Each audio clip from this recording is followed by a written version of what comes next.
So yes, like I said, we want to get started with our second session. And so today we are looking at the term cultural capital, which is actually front and center in the name of the projects that we are doing. So I think it is um, by cause that we know exactly what cultural capital is.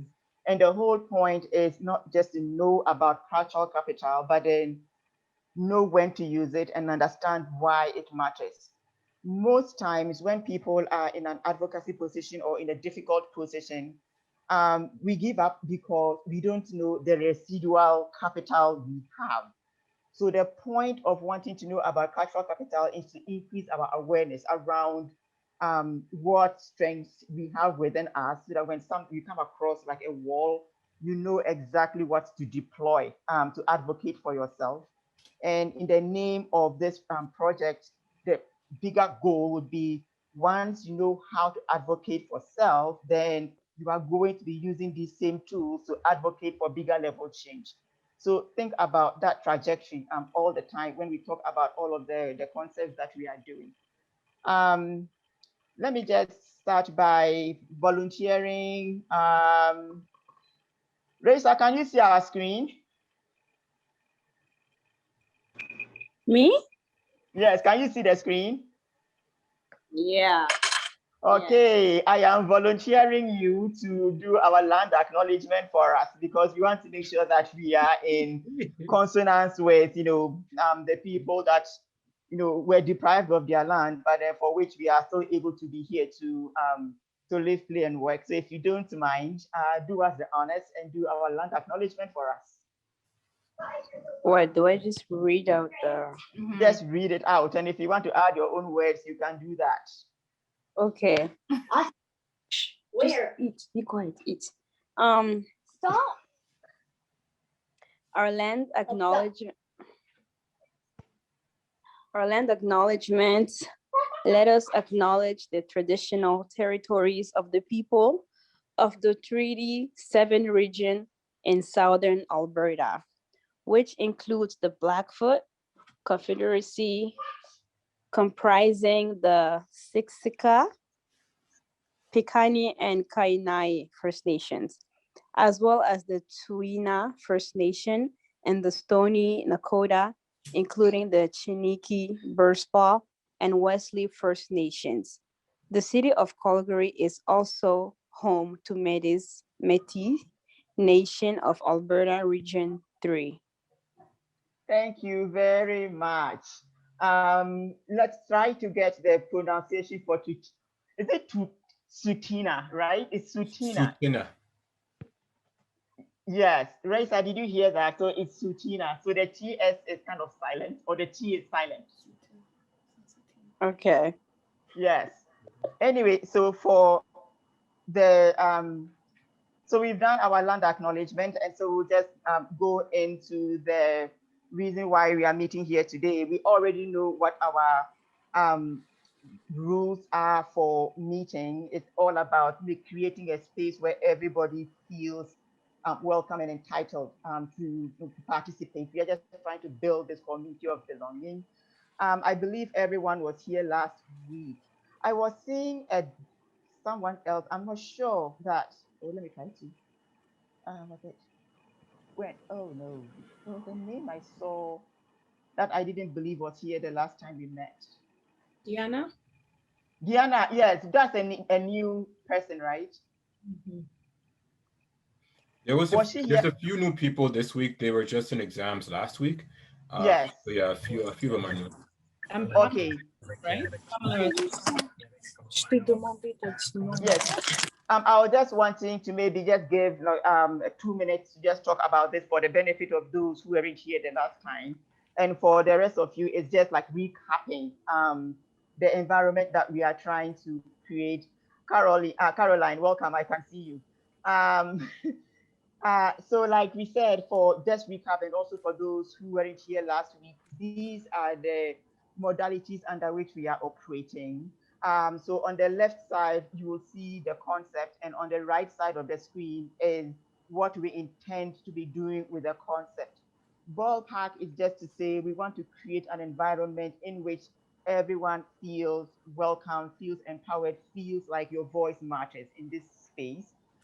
So if there is anything that you kind of encounter that runs contrary to these ones, you can either reach out to I can actually Caroline or any of the other facilitators, or just email myself and Nketi regarding something that transpired which made you feel a little bit, out of sorts in the space. So basically, those are our rules. If there is something else you want us to include, by all means, bring it up, and then we will include it and make sure that everybody's voice is heard and used as we go ahead. Will there be any questions about this one before I go to the next slide? Well, I heard the ding. The ding says we can continue. I don't know where the ding came from. So let's just go on. Can you say a little bit about the tone? Oh, so for tone, this is where we are wanting to make sure that we are reading the social environment and using a tone of voice or a choice of words that do not come across the wrong way. Also, maybe if somebody says something that could be inflammatory, to be able to communicate with like back to the group without maybe offending intentionally or coming across as disrespectful or using words that don't really help the conversation. So that is what the tone part is about. Apandembe, is that okay? Okay, I hear your vision. Yeah. Mm-hmm. Yeah. Did you want to add something to that? No. Because the first impression made a tone of voice or what? So that was always the wonder what it is. Yeah. Yeah. So it's one of these 6 sense things that we just kind of don't pay attention to when we are communicating, okay. But then it really does come across as non-verbal communication, and it could go in our favor or against that type of thing. Gotcha. Okay. So Sure. Can you hear me? Yes. Sorry for interrupting you. I was just going to say, before you go ahead, may I kindly ask that for those of you who have cameras, please turn on your cameras so we're not just looking at your names or your initials, so that we can actually build a robust relationship with people. Even if we're eating? Wasn't I just eating? Hi, is it okay if I just turn on my video in a couple of minutes? Because I'm still on my way home right now. Oh, okay. That's fine. Thank you. Nkati is the official camera police. I speak so much and I'm so tired of just, I guess, looking at like my students' initials, and I want to have proper interaction. I think it's important in this session. Yeah. So. Yeah, that's You're okay. Right. Well, Yes, but this is what we mean about, this is what I mean by setting the tone. So this is something that I can qualify as a pet peeve for Nketi, but then she says it, and then if we can accommodate, we do, and then everybody feels, welcome into the space. So that's what I mean by setting the tone. So yes, Nketi, thanks for opening, providing an opening to kind of talk a little bit more about tone. About setting the environment for the conversation. So maybe let us go on. We are already like at 5:30, and we are just now beginning. So hopefully too many people don't jump off at 7 o'clock. So let's go on and talk about what we did from the last class to kind of recap, because we are kind of running a little bit like behind time. Maybe just drop any questions, comments into the chat box, and when we have a moment to maybe do what we call it, a breakout session before we begin the conversation, and can just kind of read them out to see what it is you are talking about the last session that we had. And if there are any questions, we can pick them up at some point, or I can send an email to everyone to expand on those questions, just so that we can claw back some of the time we've lost. Does that sound like a plan? Okay, so if you have anything, just type it into the chat box whilst we set up for our cultural capital work class. So basically today we are trying to do three things, and you realize that they are pretty much the same to the last class. It's just that in this one we are substituting notions of poverty with cultural capital. So the goal is the same from the very first session that we had together. So instead of getting introduced to the concept of holistic poverty, this time around we are looking at the concept of cultural capital. The second thing that I would want us to do, and to me personally, which would be the bigger learning from here, is to reflect each person on the cultural capital that you have. And if there is anything that you think you are lacking, then we start that. So that would be your reflective piece, the part that you are kind of recognizing as we go along and go, oh, I kind of recognize that. Ooh, okay, I wonder why I don't have that yet. Well, I can see that I am growing that one. That is the reflective piece that we are talking about, your internal conversation with yourself. And then the third one is trying to connect that individual point to the systemic. So once we know what cultural capital is and we are feeling educated about it, well, how are we supposed to be using this in terms of confronting systemic racism, talking about systemic racism, writing about systemic racism, and demanding something be done about systemic racism? Like I was saying earlier, most times people have this dormant strength or energy or energy, yes, within them, but then we don't know about it, so it gets there. So people can just walk all over us and we wouldn't know that we actually have the tools to be there for ourselves. So that is where I want our minds to be as we look at this concept of cultural capital. Does anybody have a question, a comment to make before we continue?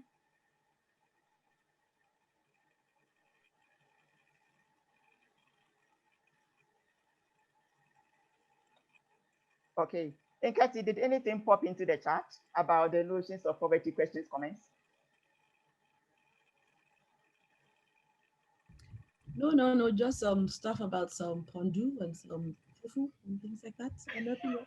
Hey, who's talking about food? Yeah, but that is totally fine. Actually, I was just, pardon me. I said, of course. I was just cracking. I was just pulling everybody's legs. Hey, we've reached our maximum growth height. You can't make us any taller.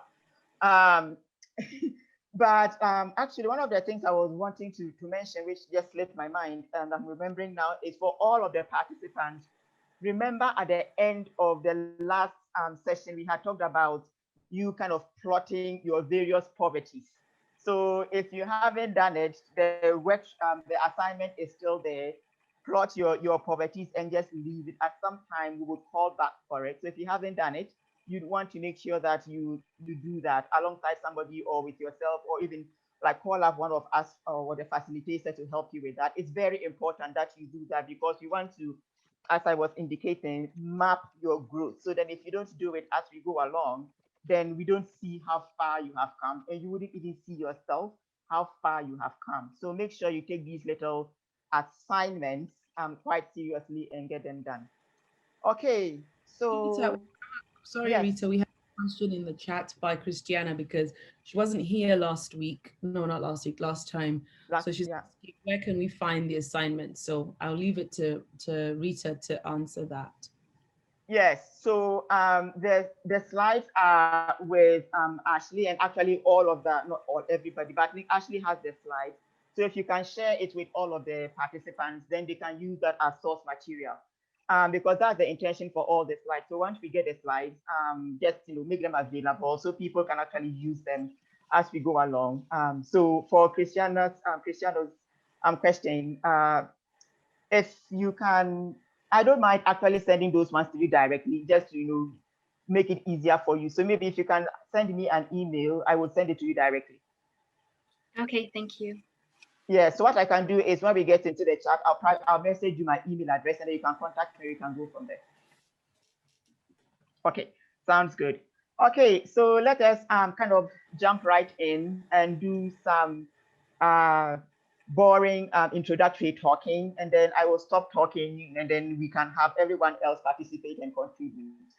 So when we are talking about cultural capital, the first point you see there is referring to what we are calling social abilities and nonverbal communication that position us to take our place in society. So these abilities can be overt abilities, things that everybody knows. Oh, that person is a very good doctor. We know that. We know that they are good at. But then some of it is non-verbal. We perceive that out of the people. But that is the set of your cultural capital. And then because of the way in which people are perceiving your abilities or reading you in the social context, it allows you to, as I'm saying, take your position in society. For the most part, what happens is that people either diminish our abilities or read us the wrong way. And so the effect of that is for them to put people at a rank that could be lower than they deserve or higher than they deserve. The point of you being aware of your cultural capital is to be able to step into where you think you belong based on your knowledge of your ability and how you are presenting to the world. That is what cultural capital is about. So as you can see, we are talking about tangible things, so things we can see, feel, and touch. And then we are talking about these smoother, intangible type things. We still play a big role in the way in which we position in our society. So when, for instance, BIPOC people are talking, so Black, Indigenous, and people of color people are talking, we are always going back to this whole idea of the way we are being treated in the society because of the way we look. So that means that there is some non-verbal messaging that people take based on how we look. And so the position they accord us in society is lower. And so the idea here is for you to then be aware of that and say, no. Just because I am Black, woman, gay, lesbian, or something does not mean you can treat me this way. That is drawing on your cultural capital to take your position in society. As we are talking, I'm just thinking about the man who was jogging out in the New York bird watching place, and somebody who was jogging around saw him, and he called the police on him and said that the man was threatening her. But then because he knew who he was able to be like, no, you can't treat me this way. This is who I am. I am not a criminal. I am not doing anything. You are breaking the rules. You are the one actually doing something wrong here, and you are trying to turn it on me. But if he did not have that framework to take his place within that communication, he could actually have been holding the short end of the stick, because this white woman called and said he was doing the wrong thing in a space where she was doing the wrong thing. So that is an example of how you can actually use your cultural capital to take your place in society. So when we are talking about cultural capital, like I'm saying in the 4 points over here, some of them are objective. So then if we say a person is a social worker, there is an accreditation system for that. So we know it is a measure that gives them that position in society. But then some of the issues do not make social sense. And my favorite example is always going to the pretty people get hired thing. So that, when we are perceived by society to be good looking, all these good attributes are given to you. Meanwhile, you could be really a very nasty person. Whilst you could be looking at somebody whom society thinks is not good looking, but could be the best human you could have. We know the statistics are there that pretty people get hired all the time. That does not make social sense, but then it does have an impact on the ways in which people are given a position in society. So that is what I mean. Most of our cultural capitals are based on our individual self. So we will kind of get into the details of that as we go along. If you are taking notes, kind of write that individual base down, because when you start discussing among yourselves, these are the things I'd want you to be reflecting on. Some of them are based on the society, like I was talking about with regard to the pretty people get hired. The thing is that let us not kind of minimize cultural capital to something that is a Western construct. It is not a Western construct, it's a human construct, it's a human thing. So in every society that you go to, there are various cultural capitals. There is a reason that a person is adjudged to be the best hunter, or this person has a reputation for or for tapping wine, and that person has a reputation for remembering proverbs. All of those things are their cultural capital. So don't limit the idea to something that is Western. It is not Western, it is universal. Wherever you go, the concept exists. So as I'm saying, some of the examples of cultural capital are here to begin to let you think about, what you have and don't have. So we are talking about linguistic styles. So that refers to something like an accent, the way you talk. Oh, that person is non-accent, and it gives you a certain position. The way we perceive something. Oh, that person is so lovely, or that person is intelligent, or that person is a very good basketball player. Well, that is the ways in which people are perceiving us and the way we perceive people. The confidence that you exude to the world could be an example of your cultural capital. The cognitive abilities. Let me explain that. So this is just like your intellect, just how well you think, your intelligence you are, and how people perceive that out of you. That is also another stack of cultural capital. Yes, I'm listening to somebody. Sorry, Reid, I don't want to interrupt you. I just noticed Jacob has his hand up. Oh, okay. Yes, Jacob. Yeah, I was just wondering, when it comes to linguistic styles, where does that tie into, like, if I was going for a job where I need to be speaking a lot, and it'd be hard for people to understand me based on my different linguistic styles, is that part of like a racism, or is that more so just I'm not fit for a certain job? So that's a very good question, but I think it actually depends on the context. So let us say that you are going to be auditioning for a play in which you are supposed to be speaking an English accent. But then you go in there and you can't get this English accent going, then you would be not chosen for the part because you could not get that linguistic style they are looking for. So that is an example. But also in your natural state, I'm even thinking about the Nigerian doctor that was giving a testimony about the Stefan case, where the judge diminished the quality of his testimony to the court based on the fact that his enunciations were not clear and his accent was difficult to understand. And so it did impact the outcome of the trial. Now, that is even more serious because then the sole criteria for judging the value of what the man had to say was based on the way he was speaking and not the content of what he was saying. And so in that case, the linguistic style, had kind of dropped him to a lower place in society, while the lady who gave the testimony in quote unquote a Western Canadian accent, her testimony was valued higher just because she spoke in a way the judge understood. That's what I mean by the linguistic style. But in that case, that is not, but that, let me say it. In this case, is it injustice? Because if you cannot understand somebody because of his accent or what, for judging the person just because that's why, in fact, the lawyers, they come in.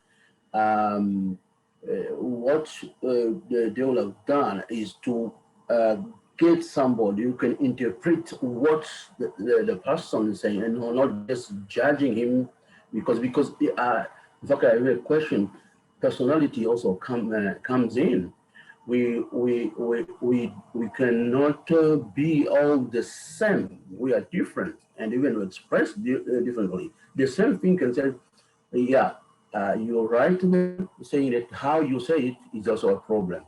But knowing the background, knowing the person comes from, and you judge him directly because of the accent, and that's where also the problem comes in. Yeah, I see the problem there. Yes, and so that's what I mean. So what could have happened is that this judgment based on this how the Nigerian doctor spoke was not allowed to interfere in the justice process. It was called out. And if I remember correctly, a whole bunch of doctors came out to speak against that. And there was a few lawyers that also wrote very strongly against that. So that is what we mean. But then they could have just swept it under the carpet and then the injustice would have been perpetuated. Good. Yes. Okay. Can we move on? Well, I was actually going to ask if you don't mind just explaining one of the other examples so that the youth are able to understand. Um, it's a little- So if you are talking about perception of others, that is what I was. So you mean like confidence level, perception of others? perception of others. Yes, yes. Yes. So perception of others is like in the social situation, how you read a person. But then also remember that when you are reading people, they're people to read you. So think about your school or your social circle.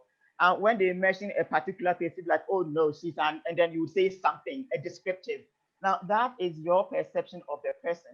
If it is bad, well, then the cultural capital you're ascribing to them is not very good. But then if you mention a person's name was like, oh my God, that fellow is such a darling.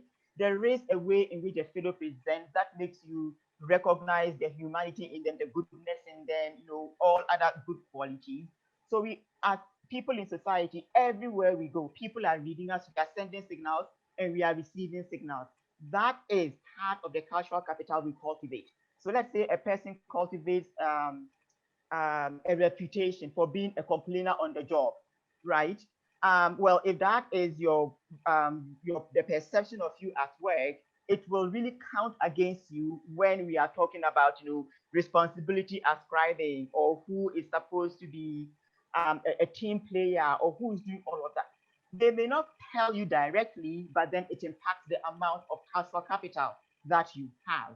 So that is what I mean by the perception of others. So we are reading people all the time. When we are talking about confidence level, that is something that comes as we grow up, right? My example is when I was growing up, my daddy used to say that I was very quiet. Like I was telling the group, I'm very shy, and truly I am. But then if you get to know me, you think I can speak 50,000 words a day. But when I think about myself when I was 15, 16, I used to just melt into the background and I would never say anything. But now it's almost like my daddy says, like my tongue kind of loosened as I have gotten older. So because in my head, my confidence level is growing as I grow older. So there are things I'm more bold to say, more comfortable to say that I wouldn't have said when I was 20 years old. So the confidence thing, it's kind of coming at different levels. But then as yourself, you would know when you are feeling confident.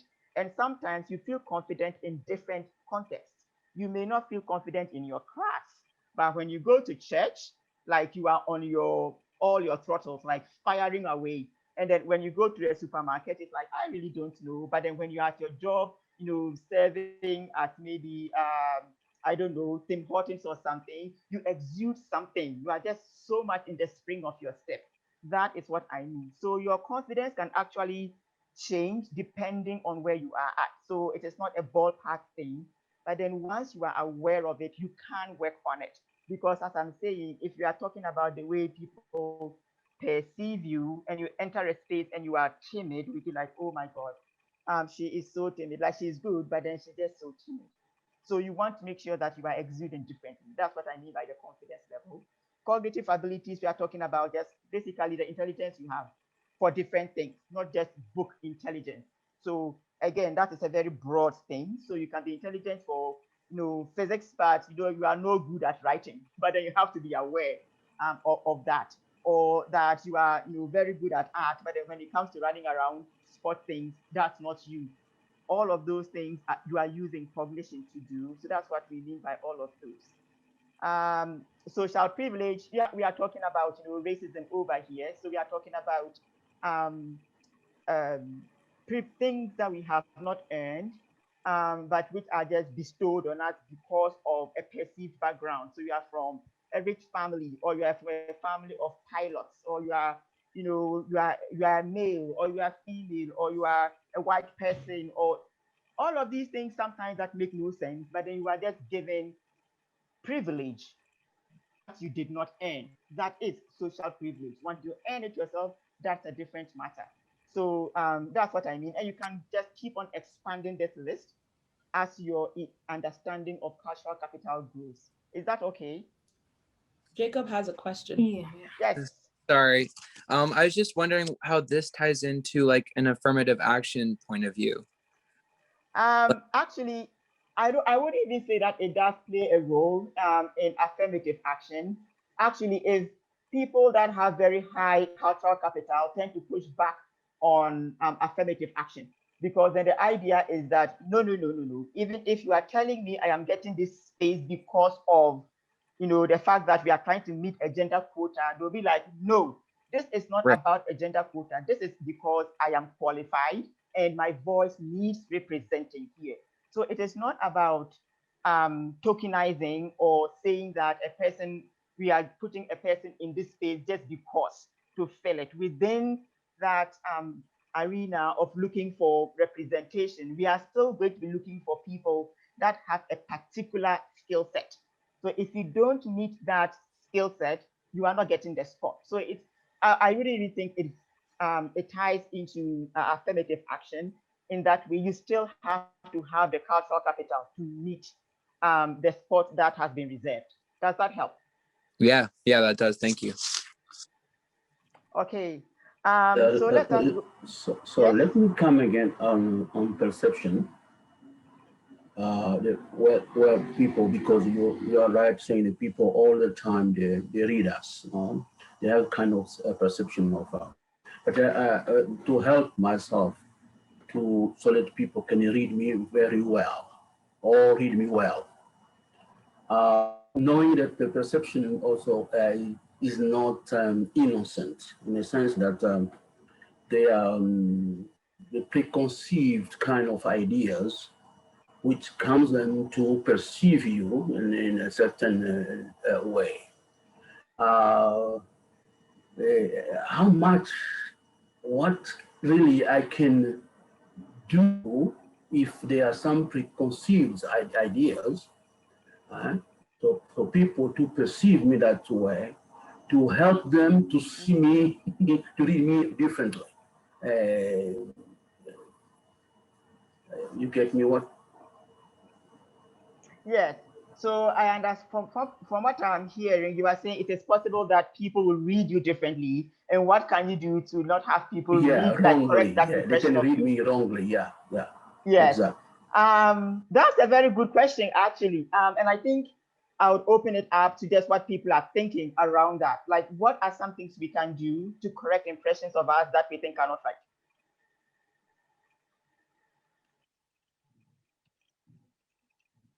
Sorry, Rita, is it to correct impressions or prevent wrong impressions, or maybe a bit of both?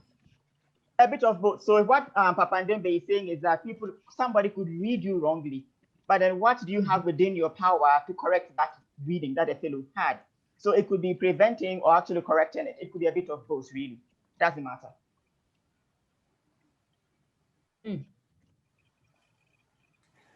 Christiana said, oh, sorry. Reading the room or understanding the lay of the land so you know how to present yourself. Tone, okay. So reading and knowing how to present yourself. And then Pamela said, educate them on how harmful stereotypes are. Exactly, okay. May I just smile a lot? What else? Who said that? I didn't see. I don't know who spoke. Present, Nketi. Oh, yeah. And I think the first thing I thought about is maybe not pushing back too strongly, but then just doing things to let the people come to a realization that they were wrong about you. So don't give people an opportunity to affirm what it is they were thinking about you, right? It's like, oh, you know how people will sometimes, confess to you, when I first met you, I thought you were, all of that, but now, oh my God, how wrong I was. So it is from the things that you do that makes people realize differently. But it is, again, one approach. It is not the approach.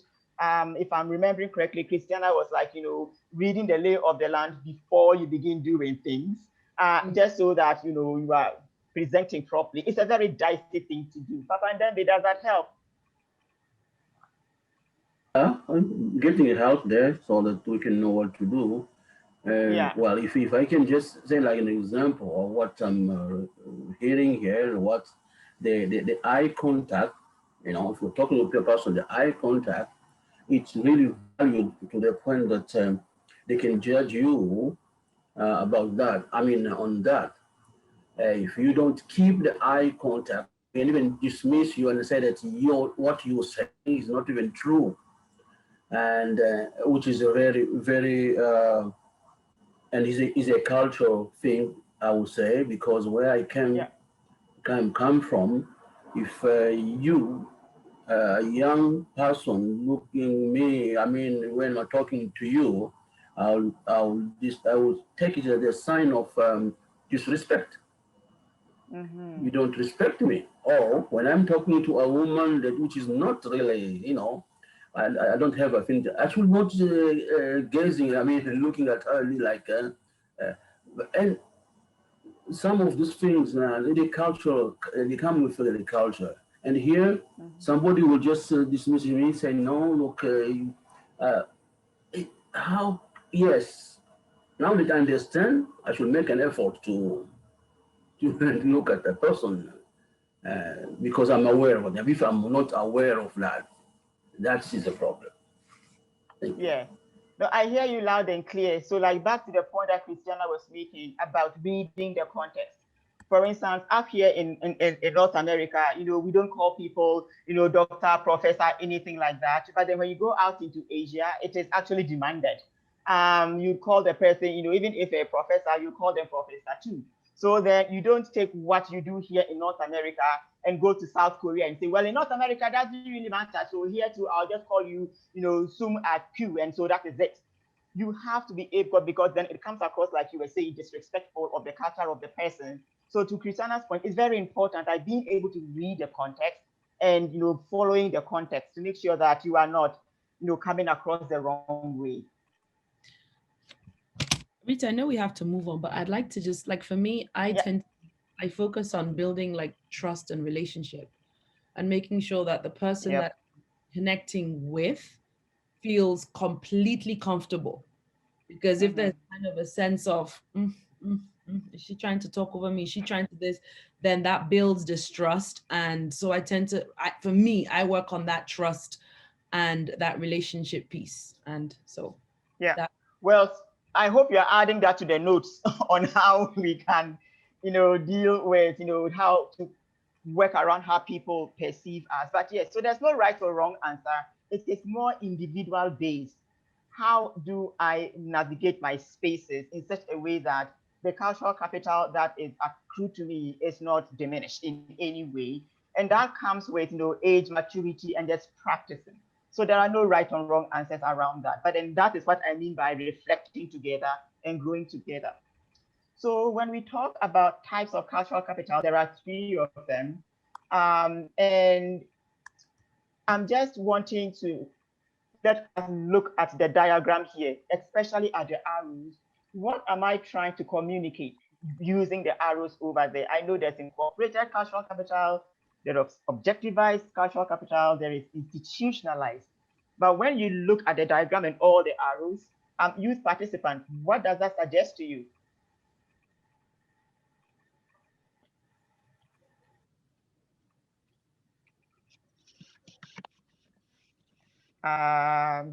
Pamela? No, I already volunteered Pamela. No, I volunteered Raisa. So Pamela, if I can volunteer, told you.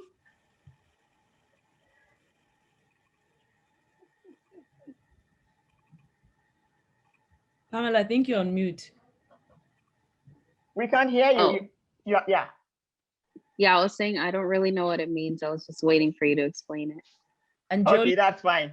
Jolie said they are all tied together. Exactly. They flow or feed into one another. So you can't look at them as, separate entities. They connect. So if you have incorporated, it kind of flows into the objectivized, and the objectivized flows into the institutionalized. This is simple. You can even think of them as intersecting with each other. So if you have, objectivized, it can intersect with your institutionalized, and it can intersect with your incorporated. The way I like to think about it is think about yourself as a person walking around. You are not compartmentalized. You are one whole, doing all the things that you do at different times, pulling different things to do different things. That is how cultural capital is. So think of these categories here as just academically separated, but in practice, they are all interlinked and they keep on reinforcing one another. Think of it that way. Do we have any questions about this before we go in? Could you briefly explain what each one is, briefly? Because I know we're running out. That's what we are going to do next. Okay. Yeah. Okay. So as I said, keep in mind that all of these ones are, either cyclical, they are interconnected somehow. They cannot be separated when a person is living and breathing and moving around. That's not how they are supposed to be. So let us spend some time talking about incorporated cultural capital. And after this, we will go into breakout rooms, depending on how many people are, maybe 2 rooms, maybe Ashley, and then just have that you kind of talk a little bit about what incorporated social and cultural capitals there are. So, sorry, Rita, do you prefer 2 rooms or? Sorry, it's cutting out.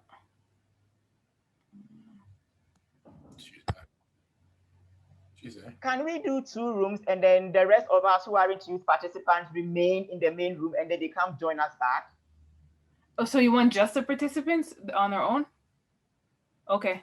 I thought yes, just the participants on their own to have their space. Okay. Yeah. All right. Because there is enough of them for them to be on their own doing their thing. If there weren't enough of them, we would have tried to join to just make the numbers. But since there is enough of them, there's to go at least 4 per group, let's do that. Yes. And then we can just remain and also talk about ours, and then they come back and join us. So I had allotted maybe, I think it was 15 minutes. Maybe let's reduce it to 10 minutes for them to have their conversation and then come back. Just so we can try to go a little bit ahead and not spend too much time past 7 o'clock. So maybe set it for 10 minutes and then they can rejoin. Okay, so when we are talking about cultural capital, I hope you guys have gotten a jump on what it means by just reading what is on your screen. So like I'm saying here, we are thinking about ways of being and doing. So when it is a state of being, it is kind of like a static state. It is kind of quieter, but then you are there. You are breathing. It's a state of being. You are kind of perceptive. It's a way of it's a state of being. You are much more passive. It's a state of being. Oh, that person is very cultured. It's a way of being. But then when we are doing, it is active. So the way you speak, the way you run, the way you think, all of those ones are doing. But then the critical thing about that is that we learn them through socialization or acculturation. So when it is a way of being or doing through socialization, that is where we are learning from birth, from our parents and the people that are in our life. That is socialization. So things are socialized into you. Like we say, no child is born being a bad person. But then if you are surrounded by bad things, that is what you are likely going to learn. So that is the socialization you receive. Some people are just surrounded by books. So then as they grow up, the normal thing for them to do is to be reading books. So that is socialization. And sometimes the things we actually socialize ourselves into, we don't even notice. They are very quietly happening. And before long, we are doing this. This became part of us, but it is part of your incorporated cultural capital.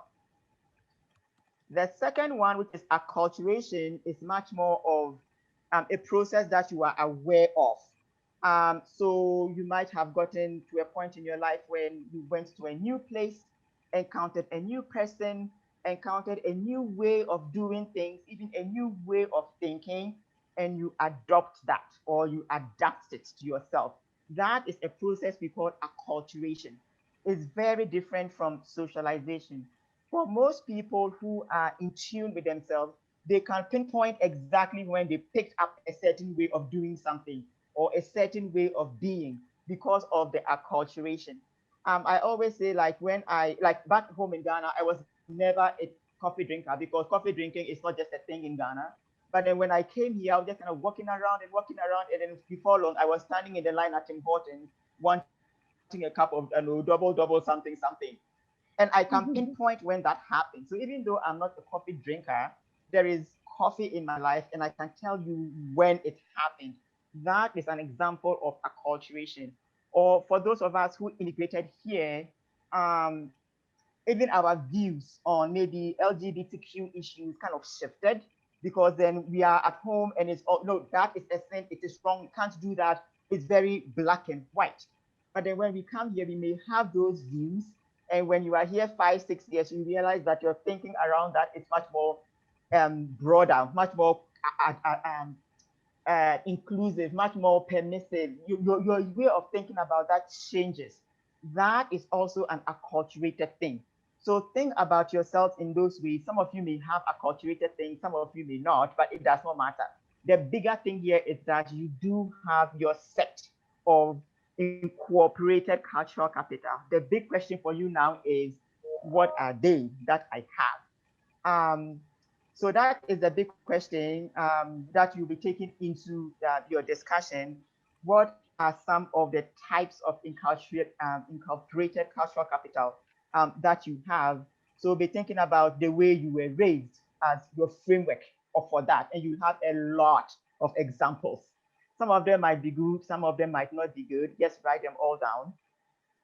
So what we want to do is, again, just take you into your breakout sessions. Actually, like we said, limit it to 10 minutes, and just as a group of you think about the types of incorporated cultural capital that you have. And then later on, you can reflect on yourself. But then just let's do that and see what happens. When we come back, each group will be able to share back, a whole list of incorporated cultural capitals that you were able to come up with. Does that sound like a plan?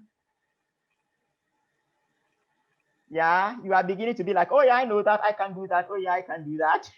Yes, and you just write as many as you can. Pretend that you are on Cash Cab, where they tell you to name as many things as possible in 2 minutes.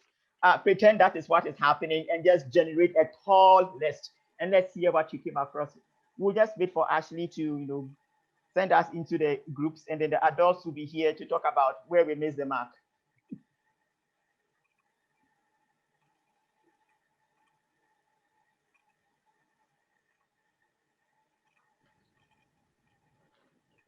So for those going into the youth groups, maybe have someone to do the recording for you, and among yourselves pick a moderator. So you have some kind of semblance around what you are doing. Yeah, where you going?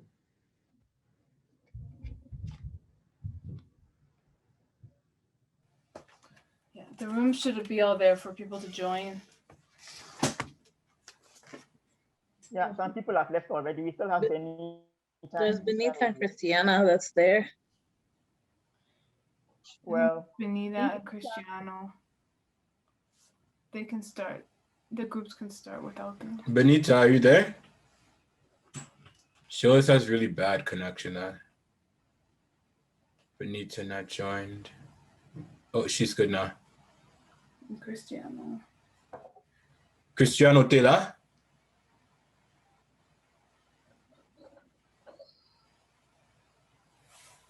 Cristiano. Let me just call him quick.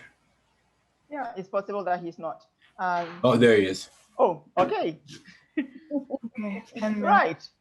So we just kind of wait for them for the next 10 minutes, and maybe we talk about our various incorporated cultural capitals. I don't know. I think I can talk about the many ways in which I did not pick some incorporated cultural capitals. But then just off the top of our heads, just to give ourselves something to talk about, like what examples could we come up with? And let's just see how we would align with the youth when they come. Rita, you go first. Oh, why would you do that? I knew you would pick me instead. So I picked you first. Well, let's see. I know that they say that I was named after my grandma, and she talked a lot. So yeah, maybe being a talkative is one of my incorporated cultural capitals. Yeah, so I'm never looking for a way to sleep. Is that socialized? So that's socialization, right? Yeah, that would be socialization, because then my family argues a lot. Like, they are always talking about one thing or another. So it just grows on you. And so you enjoy a good argument. Well, you have to know how to talk fast. Okay. I have the exact same cultural capital. I think the way you explain it is so much better than how my wife puts it. But yes, I think it's good. I wish she also sometimes enjoyed just a good argument. Oh, yeah. Okay. What do you have to say?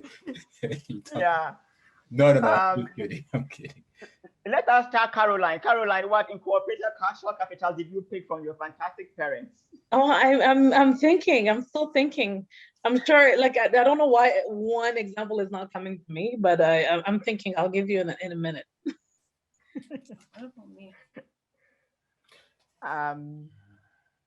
You can think about something that is individual based. Like for me, when I hear you speaking, you speak in a very soothing tone of voice. Me? Yeah. Oh. Yeah. I don't want my voice is soothing.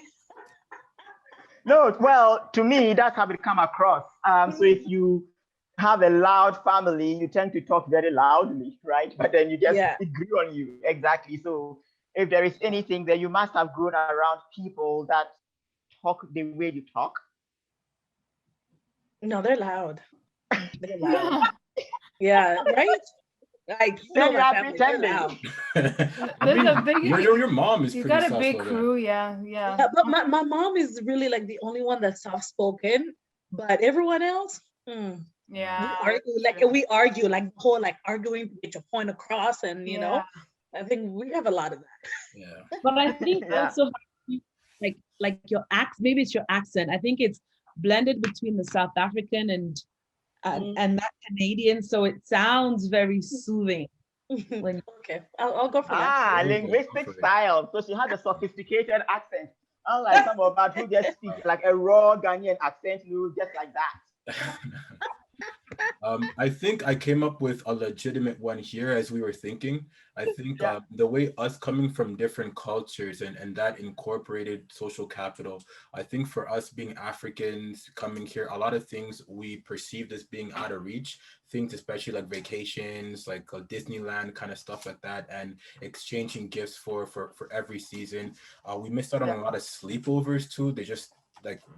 It wasn't our thing as a family, but I can definitely see the point. When I started dating Ashley, I started to enjoy those things more and feel like they were within reach much more than I thought. Like, is that in line with what we're talking about? What we should? Oh yes, acculturation. You see how you said when I started dating Ashley, so there is a time for that.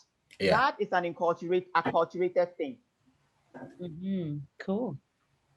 I just want to speak specifically to something I said, like sleepovers, where like I don't let my kid do sleepovers because I didn't grow up doing sleepovers, right? No. Like it's not something that it's one thing. It's like people that I really know. Say for instance, like I remember at one point they took my daughter out for the day. Those are people that I know, right? That's fine. But she comes for, oh, my friend at school wants me to sleep over. Yeah, no. Like that's two of us. Right, yeah, and it's something very much from how I grew up. Yep. I moved here in junior high, and it was, and I started, oh, can I go to the sleepover? My mom was like, yeah, no, you're not going to sleep other people's place. And so I've carried that into how I'm bringing up my kid too. Exactly. Yeah. And again, so let's take this example of the sleepover.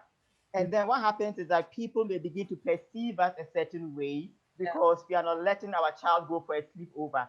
So then from within our culture, they'll be like, hey, that Caroline lady, what's wrong with her? She's become even Canadian more than the Canadians. But then the Canadians who acquire, or the people who kind of do that will be like, no, yeah, she's very cool and we like her, and they'll invite you more into their context. But then for us Africans, we'll be like, what's wrong with her? Like, that's what we grew up doing. Like, why are you doing this? So there's always this give and take thing, but whatever the case, there is a social positioning that comes with it. Yeah. Inket, we haven't heard about your cultural capital. Yes, I was just Papa Ndembe, thinking. are you there? I was just thinking that for me, I think Yes, I am. I think I'm personable, and I think I get that from my dad. Like But I I'm grew up eating. with my dad having friends around, they'll be laughing. And my dad was so warm when people would come into the house. He'd be like, I don't know. So I think I get that from my dad and also from both grandparents. My mom is personable, but she's more on the shy side. Whereas my dad is kind of that, he's by no means flamboyant, by no means, but he's an extrovert. And if you're around him, you will feel like you are the best thing since sliced bread. You know what I mean? Yeah. Yeah, I think I'm personable. And I watch my dad like just make people laugh, make people smile, and that kind of thing. And I remember there was a time I went to a wedding and they said to me, there was a picture of the groom's mother laughing. And they kept saying to me, what did you say to her? What did you say? That's the only picture we have of her in the entire wedding where she was laughing. I was like, I don't know. And that was the only picture of her in the entire wedding laughing. The whole time she was like twisting her face for something or the other. And then what did you say to her? I was like, I don't know. I was just talking. So I think I'm personable in that way. Yeah, you just worked some magic and then she was laughing away. But I like how you are using the phrase like personable. Even just think about the sets of manners. I like to go to that example, the manners that our parents teach us. Like no respect, don't pick your nose and don't do all of these things. These are all our incorporated cultural capitals. Can you imagine sitting at work one day within a meeting and then you start picking your nose or flossing your teeth? What's that about? But then if you don't get the socialization out of that, you actually do it and you don't even realize you are doing something socially unacceptable, right? And so it picking your nose with all these people is to just take your social standing down, right? And we don't want that. And I think for some of us, we don't really think about these things deeply, but then they do impact us as we go along in terms of where we eventually end up in our life. So they'll say like, yeah, Donald Trump is just a rich man, but then he's classless. That's what they are talking about. 10 minutes is up. Should we bring them back? Oh, yes. Thank you. Eating with a spoon and fork. That's something I've learned because culturally I use my hands to eat, my fingers to eat. Yeah. But I cannot say that I'm completely. I embrace that because I don't know how to use the knife. Terrible. To cut things. No, but what you see, the thing is, I like what you said about embracing it. So it is not being shy about it. It's like, this is who I am, right? So it is the way you present. So once you present as, I'm comfortable with this is who I am, then no one is able to take you down a notch because you are eating with your fingers. But then if you are kind of shy, not feeling embarrassed or feeling humiliated or excluded because of that, then that is how people begin to treat you. So doing that differently is not wrong, but the way you do it is what really makes it a part of your positive cultural capital or one that will begin to impact negatively. So it is not about the thing, 100% right, because we live in Ethiopia. I mean, everything is done with the fingers. And I've seen the friends from America and what were there. They love the Ethiopian food. So they had they had just to eat like Ethiopians. I mean, they use their fingers to eat. Because, yeah. And I applaud that.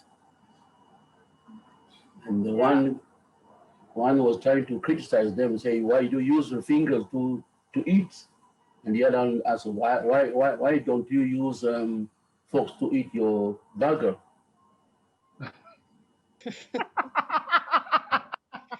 That was a good one. I love bulgur. But you don't use forks on the. You use your fingers, your hands.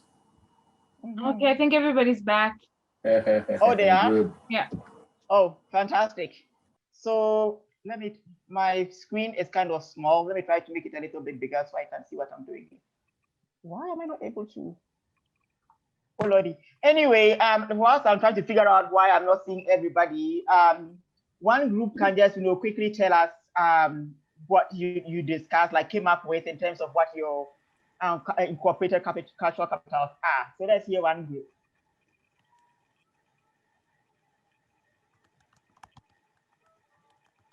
I guess you can go first. Okay. Okay. So for our group, we divided into acculturation and socialization. And so for socialization, we had an example of, for example, being taught to have a presentable home before you invite guests over. Not everyone's taught that, but some of us are. And then when you meet people who don't follow that principle, you're like kind of out of your comfort zone. And for acculturation, we had an example from Pamela saying that some of her siblings, for example, are taught more like the housewife mentality, especially if they're like born and raised in Congo. And maybe her siblings who are raised here have more of like a liberated or feminist mentality, and they would not accept doing all the housework or doing all the cooking and cleaning. Interesting. Yeah. Wow, these are so deep. Oh my God. And here was that we were sitting down here talking about superficial things. And you have already gone into like feminism. Oh my God. Ish.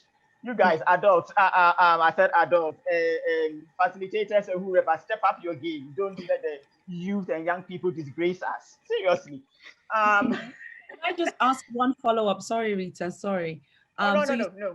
You say in terms of socialization, you gave the example, I think, being taught to have a sensible home, you say, before inviting people over? Oh, a presentable home. So when that's clean. Mm-hmm. Yeah. I heard sensible, presentable. Yep, that made more sense. Yes. Okay, let's hear from the next.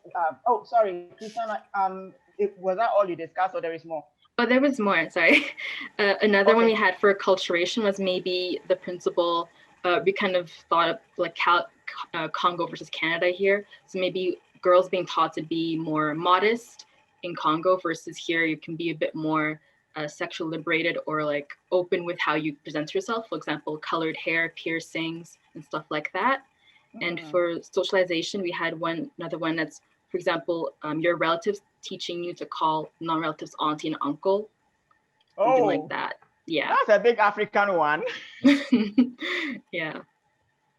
I actually have a story about that. I took my daughters home and we're just meeting uncle this and auntie that and uncle this and auntie that. And then we met someone and married my youngest. She was like, another uncle, and she turned and just started running away. Yeah, but that's true. Yes. And Pamela's just said, my nieces and nephews call Ike Papa Ike, and it kills me every time. I'm gonna start calling you Papa Ike now. No, I forced them to start calling me Papa Ike. They're in the little mentorship program, so yeah. You know, Ike, when we open up after post-pandemic, and I'll be like, Papa Ike, you'll be like, Anyway, let's move along. Like it's already 6:30, and we've only done one. So Christina, what you can do is for the rest of your ideas, just maybe pop them in the chat, and either Nketi or Ashley just clip them that we can use for our work going forward. The other group, who's going to be speaking for you guys? I will. I took the notes down. So we have 3 for each. So for acculturation, we have diet, because I mean we eat like burgers and pizzas and stuff like that more than we do probably like fufu and other cultural foods now that we're here. And then we also wrote down like chores, like Christiana said, and like strictness, like our parents' strictness altogether. So like, you know how our parents are strict, like I know how Christiana gave the example, my sisters were kind of raised stricter than I was. So we wrote that. And then we also have language, because around us it's a lot of English and a lot of French and stuff like that.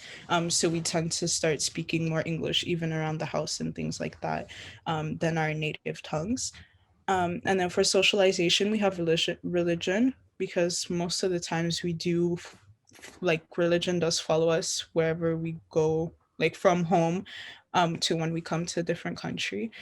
And then we have values. And in that we mentioned like staying with the family. So back home, like usually, the family stays together. Like you could be 30 and still live with like your mom and your grandma and everybody. And then here it's like you move out at like 18, but most of us still keep that value around, that like we can stay at home until like you're really ready to move out.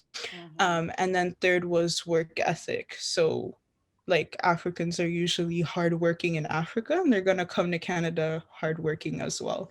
So yeah. Okay, I think those are very fantastic examples. Nkechi and Ashley, if you didn't catch those, maybe Jemima also pop them into the chat so that they can just clip, Nkechi can clip them, and we'll just be faster. But I'm very glad with the examples you are bringing out, because it demonstrates that you understand what we were talking about. It's very relatable information.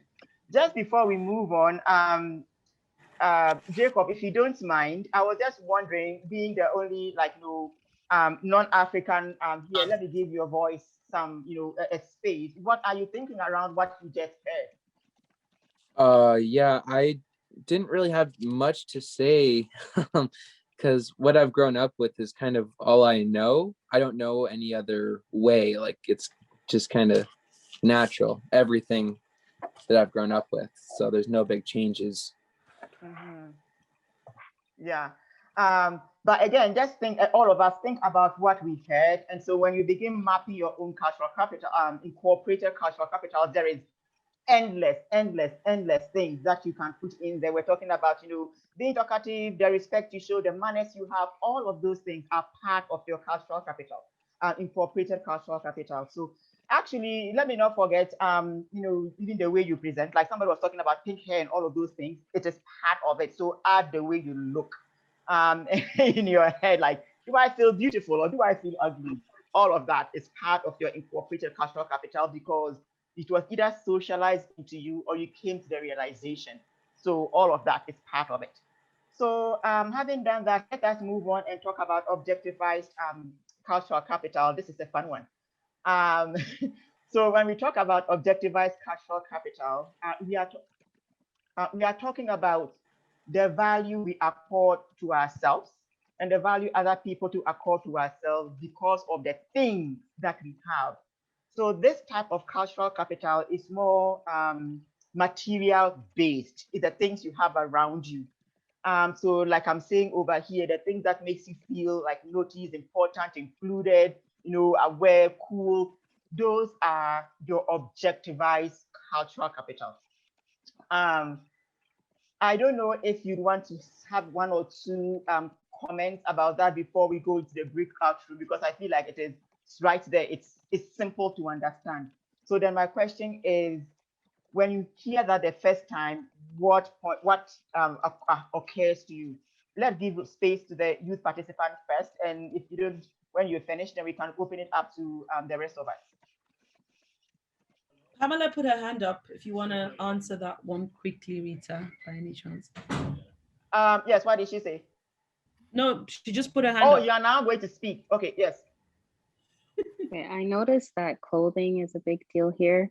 Like when I moved here, I was wearing like the same clothes all the time, and I'll get picked on because of it. So like buying, I guess, brand name clothing, like the more expensive clothes, that's what a lot of people find their value in, if you look presentable or you look like you have money. Okay, so that's your first thought. I like how you said this directly to yourself, and that's how you want to be thinking about cultural capital. It is a very personal thing, but then that can have benefits beyond the personal. Let's take one more comment about that before you guys go into your breakout to dream. Any more comments from any of the youth participants first?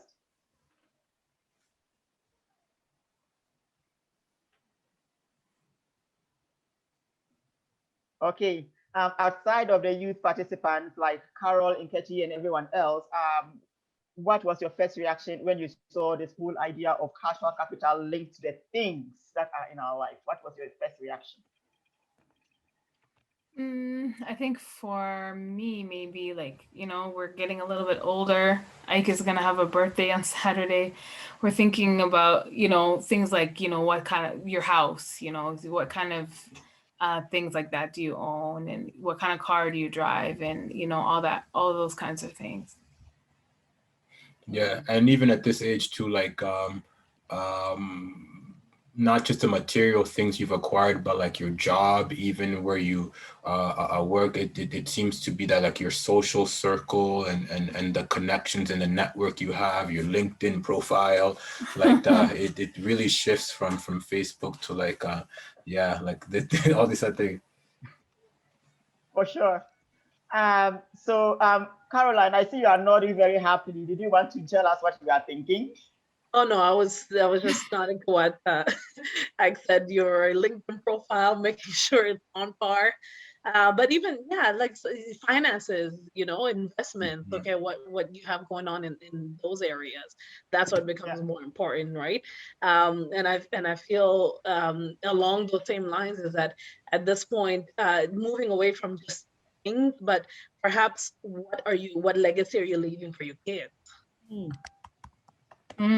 Interesting. Some choice words there. Yeah, sounds good. Pamela we said, should have been recording that. We were recording, yeah. Yeah. So we are recording? Oh my God, and I'm being so silly. You be okay. Come on, let me present my professional front. Okay. So wait, there is one comment by Pamela. She said the whole mentality of you have to be established by your 30s. That says something. That's very deep, actually. Because then if somebody questions you about that, if you know about objectivized cultural capital, you can put your thinking or in perspective based on that, right? But I actually like that. Let's come back to it if we do have the time. In case I tend to be like, scatterbrain, hopping around the whole place, but then I feel like if I'm running away from it, let's come back to it if we have the time. So we are somebody put that film 30 going on 30 there. Sorry, I interrupted. Yeah, that was me. That was an example to Pamela's example, what she said about being established in your 30s. Yeah, no, I just wanted to add, like, my parents like would always do that to me. Like, if you're 10, you're a teenager. Like, how come you're doing things, but you're 10? Oh, you're not a kid anymore. Why do you want to play with toys? Blah, blah, blah. Like, they really breathe that into you there. And I think Raisa had her hand up, so we can pass it over here. Yeah, I was gonna say, as a woman, you have to finish school early and then get married. Interesting that you bring that up, because we know, like, from our African perspective, like, getting married is a big thing. Like, you're not married, like, what's wrong with you? Anyway, I would even argue that a lot of African cultures, the marriage part is even more important than school. You can finish school anytime, but you must get married as a woman. It's like, you can finish school in your marriage, but you need to be married to be accomplished as a woman. Yeah, exactly. Yeah, so let us take some of these funny examples. I think Jemima raised her hand. Oh, yes. I was just gonna ask a really quick question, because objects is kind of like in bold, I guess, like blue and, in quotations. So, because one of the things I thought about was like, because when Raisa said as a woman, I thought about your body. So that's why I was gonna ask if like objects is really just materialistic objects, or it's very materialistic objects. And yes, the object, the woman's body is an object, it's a thing. Okay. Like, I was alluding earlier onto like what's the phrase? I'm losing my train of thought here. Pretty people get hired. Well, the reason pretty people get hired is because the person perceiving the thing likes the thing that they see. Right? Yes. So Thank all you. of those things, as long as it's a thing, it is part of your objectivized cultural capital. And it can be interpreted correctly or wrongly, which places you on a particular place. So Jemima, if you understood from your parents, the people around you, that the most important thing in your life is your brain and what you can contribute to life and society, and then all you go is, oh, Jemima, how pretty. I'll give you a job because you are pretty. Well, it is time for you to fight back and go, no, no, no, no. I don't exist because I'm pretty. I exist because there is something going on inside of my head. So there are ways in which, and that's what I was talking in terms of how to be able to use the cultural capital we have so we can take our rightful place in society. That's a very good example. Okay. Well, did I just praise myself? Oh, talk about self-congratulation.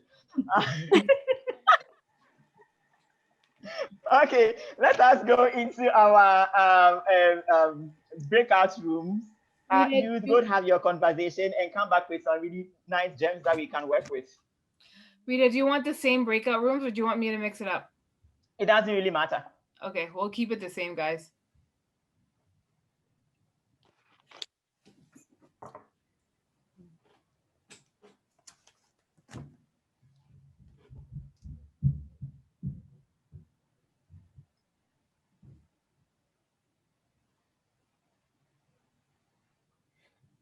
Cristiano, Benita.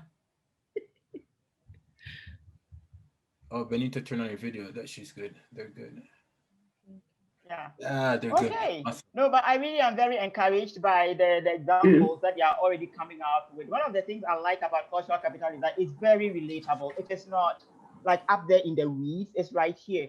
And I really am just taking the very high level of it. Like when you go into the details of what the sociologists talk about, it's too many layers of things that we don't need to know now. But I'm really happy with the way they are understanding and engaging. I think we have more engagement this time around than the first one because this is much more personal.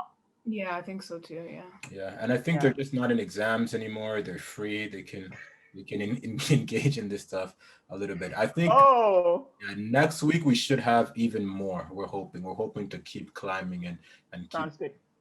kind of building this. Yeah, but they're really a fantastic group, these kids. So it's interesting how Ike, you were talking about exams, because the next one will be when we are talking about institutionalized cultural capital, we'll touch on that. So it's very interesting that we are already beginning to talk about that. Anyway, so in our cultural capitals, I'm really very encouraged with the way somebody asked the question about objectifying, like, the female body. But then your race can be also objectified, where all they see is the color of your skin, and because of that, your value as a person is diminished. Right? Or how would an example of this be, growing up in Calgary, being the only Black person at your school or wherever, and people think like you're the coolest because you're Black? Oh, I missed some of that. I said, would this be a good example? So growing up in Calgary, grew up in an all-white school. Everywhere you are like the Black girl, and gain popularity because you are the only Black person. And so it's like, just by way of you not being Black, it's like everyone thinks you're so cool because you're Black. Really? Yes, because then the color of your skin. Yeah, Ashley. Sorry. What did you say, Ashley? Yeah, like, I don't know, maybe the boys, but I didn't feel like that as a girl, like as a Black girl, like that didn't give me any kind of like clout. I felt like that because when I started in junior high, there's people who had never seen a Black person. Like they've never been that close to a Black person. Trust me, I know. I was the only one, man. Like pretty much all through from kindergarten there. You guys and then both went to the Christian school. Yeah, you went to. And we both went to Christian, to private Christian schools, and. I was the only one, and being a girl, I think was harder. There was one boy that came in like high school. He was just cool. He played basketball, all the girls liked him, all this stuff, But that's only if you like the white girls, though. I was the Black kid too. I also played basketball. I had the cornrows. Everybody wanted to flock to me, and I said no. I'd rather be friends with the losers, because I'm like, what's the difference between you, white kid, wanting to call me nigger, and then these other ones that won't call? Like, do you think I'm cooler? Like, you remember when white people were listening to Eminem and they thought that, you know, it's like, you're not making me cooler because you think, you know. So I was always a strange one. So I never, ever could. Interesting. There was a white girl who once told me, she watched a movie. She said, and in that movie, it's don't be a menace to South Central while drinking your juice in the hood. And there's a black guy who loves white women in there. He chases after the white women. It's like a caricature. And she told me about this, thinking that I would be like that kind of person.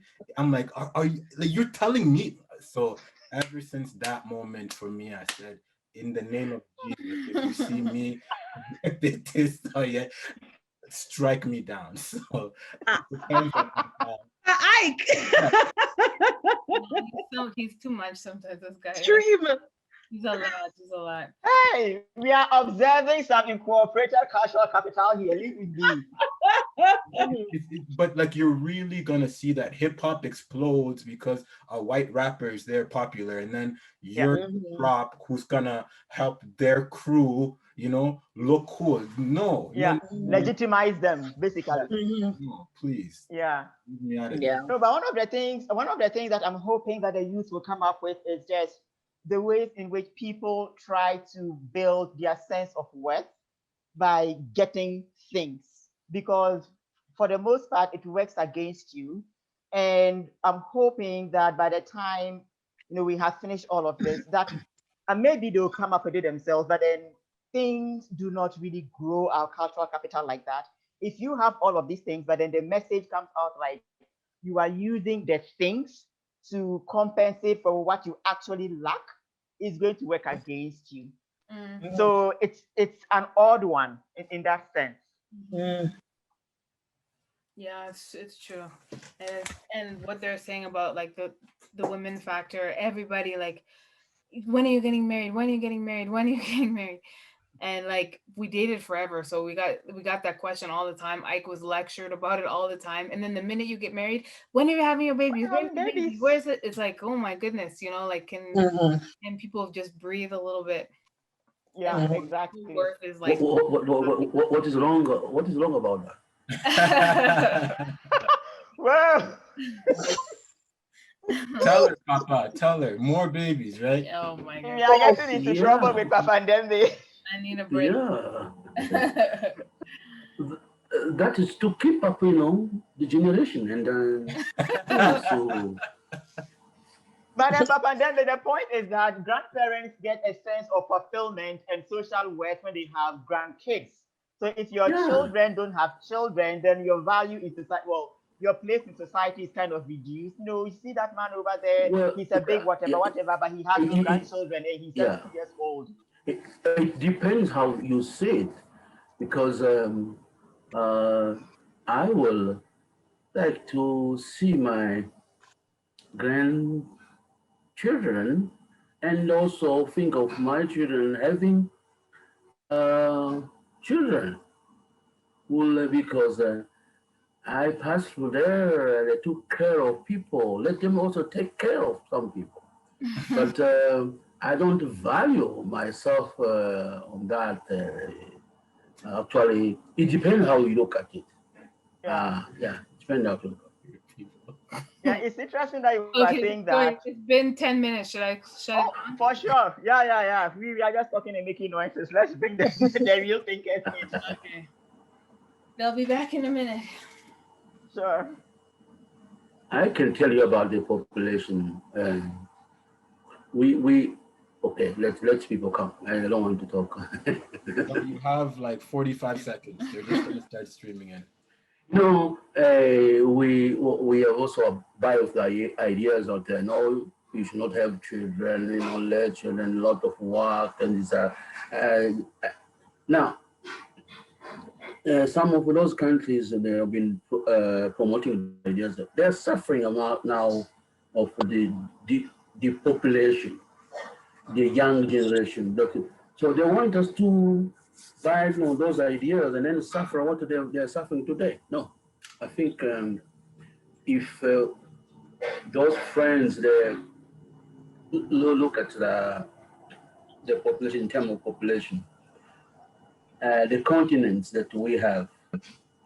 Our friends are white, they are everywhere, all the continents. And why?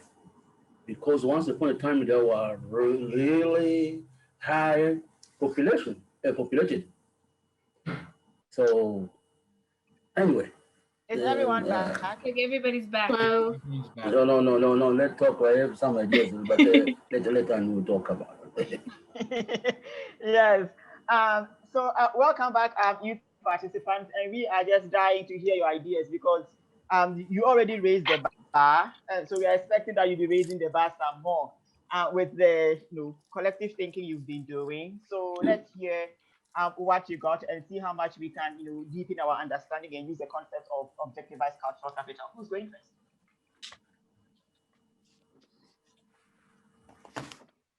I guess we'll go first again. So for our list, we had actually curtailed it to the youth because we had already mentioned like the things that a lot of like 30 plus people kind of aspire for. So our list is more about young people. And one of the like big cultural like objects that to have was like, for example, iPhone versus Samsung. Like there's a lot of debate around which smartphone you should get. And that adds a lot of value to like your social capital, especially like when you're on campus or in school. And also stuff like AirPods and like Air Jordans. These objects are pretty big, especially like in high school. Like all the boys want Air Jordans, and like the shoes you wear like determines your popularity. So there's that. We also touched upon having like your own business, especially for like the younger people now. Like there's a big movement that says that like you're an elevated person if you own your own business, if you're your own boss. And there's a lot of shaming around being like a 9-to-5 employee. So that's another thing that's pretty objectivized. That is music to Nketi's ears. And we also mentioned like, especially on university, like the computer you own, like a MacBook is a thing to have. So, and you don't have that, people are kind of like, oh, you take notes on paper or you have other things. Yeah, so there's that as well. Also, one big thing amongst young girls is plastic surgery. So like the Brazilian butt lift, lip fillers, like that determines a lot of your social capital in society today. Yeah, especially like, fillers, plastic surgery, that's like the thing that a lot of young girls are jumping on, and it's pretty popular now. So yeah. How young are we talking here? We're talking from like 18 to maybe 25. So having the it body is very much like the thing to own. We also discussed having a lot of Insta followers, especially if you're an influencer, as well as fashion. So right now, like the thing that is coming back is like Y2K or 90s grunge. And if you don't own clothing within these two fashion styles, then you're alternative. But those are like the dominant styles right now for like younger people. Wow. This is having robots. This is amazing. Now I'm realizing I've been really trying to hold on to my youth, but following this, after I've realized I am no longer a youth. I know. I'm gonna talk. I'm like, what are you guys talking about? Yeah. Wow, that's crazy. Plastic surgery at that age. Wow. Wow. Yeah. Yes. But then. Okay, sorry, Rita. No. You got to make your point first. I was gonna ask a stupid question. Who pays for that? An 18 to 25-year-old? I was just about to ask that too. Yeah. So some people pay for it out of pocket, and there's other cultures like in South Korea where 16-year-old girls get that from their parents as a sweet 16 birthday gift. So what? Yeah, it happens. For some go to like really sketchy areas to get these things done, and then disaster happens. That's also like if you watch like Botched on TV, that's also an example where you see like plastic surgery gone wrong because they go to unlicensed professionals. Interesting. I bet there's a lot of men paying for that stuff too. So I did not know that was a problem. Wow. Was that Jacob? You said you didn't know that was a problem? I didn't know that was a thing. I'm gonna be totally honest. I did not know that was Hey, we learn something new every day, don't we? I think it is like eye-opening to many of us on this call. So I think you are in good company, Jacob. There's many of us who just didn't know that. I have a question on the top of my mind, but then let's hear from the next group first, and then we will. Can we get Jemima's comment in and then go to the next group? Oh, for sure. Thank you. I was just quickly gonna add to the question of who pays for this stuff. So like Christiana mentioned too, the whole like if you work a 9 to 5, like what are you doing with your life? And then if you're like an influencer and stuff like that. So that's kind of why a lot of youth are also trying to get like, you know, either like a YouTube account or just have an online store to be able to own these other fantasies, to be able to match all these other like bigger people who are able to get these plastic surgeries as well. And then so there's that, and then there's also the side where they'll just do anything for it, as well as paying like $1,000 because that's what they can afford for this perfect body, and then end up having even more complications just because they're trying to follow what they were trying to see. So that's all I wanted to add. Well, for sure, for sure. Yeah. Let's hear from the next group, and then we'll try to wrap this up and move on to the next one. I took notes for the second group, and so I'll just say what we have here. So our answers are pretty similar to the other group. So social media account, like you need to, you know, the amount of followers you have, amount of likes you get, will kind of, you know, make people think that's how much you're valued. Basically, if you have a lot of likes, people think you're popular, even though maybe you don't even, no one even speaks to you. Like you're not in touch with all these friends, you're getting all these millions of likes, but like, you know, but they base that on like if you're popular or not. Also like posting if you're going on vacation and stuff like that. Like if you're always going on vacation and you're posting this on social media, people are gonna think that you're wealthy or you have it together and stuff like that. So, and then another one is I think we value education way more than we did before. So if people ask, like, I don't know, in today's society, if you ask someone like, oh, like what did you take in school, or like what's your level of education, you tell them high school, like they're gonna look at you like you're dumb if you only have a high school diploma. So I think now more people are going to college and university, and there's more value in that, and people will judge you based on that. Like will kind of decide your worth based on that, which makes sense, especially for jobs. And then one thing that Jemima mentioned was mental illness. Like it's kind of a trend now where people are like all of a sudden like coming out and saying that they have all these like mental illnesses and stuff. Yeah, so people are more open to it. I think it's just like people are more comfortable to speak out about it, instead of like hiding it. Like it's nothing to hide anymore, and people are more welcoming of that, and it's not seen as negative. And then another thing is like relationship or dating, like that's like a big thing right now. Like if you're in a relationship, people are like, oh, like yeah, that's so good. But if you're not in a relationship and like you're single, people are like, oh, like what's wrong with you, like what's going on, like why, you know, like it's seen as like weird or like not normal, you know. So that's one thing. And then we have the 9 to 5 job thing that that the other group mentioned. So yeah, a lot of it is actually pretty similar, but that's about it. For sure. I think in order to just move us forward, I think, Getty, are you okay? Yes, I was. Pamela wrote also, there's also shaming amongst degrees. Arts degrees aren't taken as seriously as science ones. That's a big one. That's a very big one. Anyway, but so I think what we are going, the question I have been kind of thinking about with the examples that you've been having is, do all of these Jacob things... has a question. Oh, sure. Yeah, I just wanted to add one more thing that I thought of is like as a young person, it's drugs and alcohol that are super, like they're super pushed in our face. Maybe not for other people, but I find that being a drug dealer and drinking alcohol underage is like kind of the thing to do. And if you don't do it, it's, you know, I could be wrong, but that's my perception. Yeah. No, Yeah, no, I that's agree on fair. that.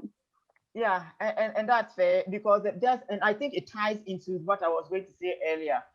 So when we are thinking about our objectivized cultural capital, the question you want to ask yourself is, do I need this to be able to get a certain standing in society and with my peers? That is the big reflective piece because things around objectivized cultural capital are usually kind of peer related. Because I want to feel noticed, I want to feel included, I want to feel hip. You will do these things that bring no intrinsic value to you. At the end of the day, these things would actually go a long way to undermine you and where you are going.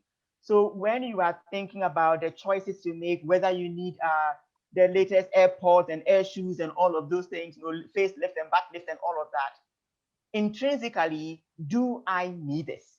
Where is the influence coming from? Does that add to my ability to do good to society? Like, what does this mean in totality? So the big thing when we are looking at your objectivized cultural capital is always to be looking for perspective. Is this really going to matter in 2 years? Will this matter in 3 years? If it doesn't matter, then don't bother. But if what you are pursuing is going to matter in 2 years, and will matter in 3 years, and will matter in 10 years, then it is worth a thing to get. So just in terms of your reflection, maybe that is where you want to be looking. So there are some things that you can be pursuing now, and people will be thinking, yeah, this is just a waste of your time. But in your mind's eye, this is important enough that I want to pursue it and go ahead and do it.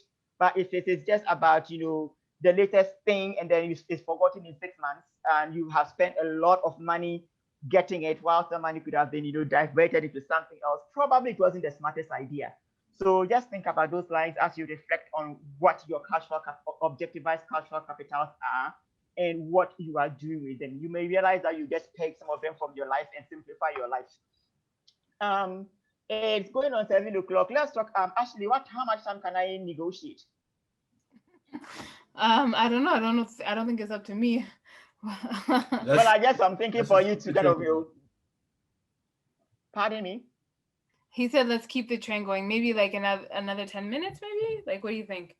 Over, yeah. 10 minutes over? Because like, there is the one, and then we have the one big discussion. So maybe in all, maybe another 2 slides on things we want to do. Yeah, I don't know. Because I'll hate for people to leave before we are done.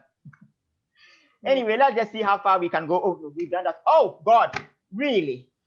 Do we really want to do this or just continue going? Let's continue. Okay, so let's spend some time talking about institutionalized cultural capital. I think Ike was the first person, I may be wrong, to kind of make that link. And then in all of the submissions you guys may make, I think it was Julie who was saying something about, having a degree and a high school thing. But that is what it links to institutionalized cultural capital.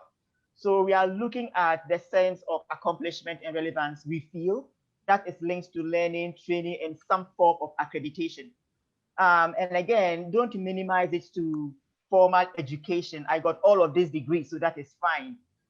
If you learn something by apprenticeship, for instance, you learn how to be a very good shrimp catcher just by studying your mom or dad on the high seas. There is a learning and training that happens there. So broaden your definition of learning and training and accreditation beyond what you do in school, and then it might have a little bit more resonance for you. What this does is that it gives us a sense of access to things and to places in society. It gives us kind of social license to do some things. So when I say social license, social permission.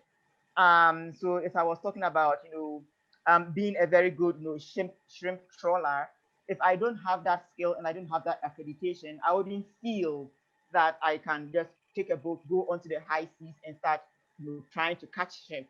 Because myself, I'm not feeling very confident about that. It also gives you a sense of entitlement about to things in society. And so let's say a person is wanting to go ABCD, do something, and then somebody starts stopping you or questioning you. You go, excuse me, like, why are you telling me I can't do this? Because I'm qualified to be here. I am eligible. to be in this space or to be doing this thing or talking about this topic. That is all part of our institutionalized cultural capital. Does that help us? If it does help, wave your hand, do something. Youth participants, are you okay? I see Jolie nodding her head. I can see Jemima. Jemima, are you okay? I'm good. You are good? Okay. So again, like I'm saying, I think the key for you will be to just broaden the idea of learning and training and accreditation beyond what you can be doing in school. And for me, what I want us to do with this part is for you to say, at this point in my life, what kinds of institutionalized cultural capital do I have? Share that with your group and come back, right? And even if you are growing some of it, it doesn't matter. Say it. This one is a work in progress for me. And just come back and let's see. And if you want, not actually say if you want, don't limit it to only school. Anything extracurricular that you are doing is part of your institutionalized cultural capital. I can see Ashley is kind of leaving off my screen. So she's putting you guys in your groups and another 10 minutes, and then we'll try to wrap up from there. We'll see what we do with the rest.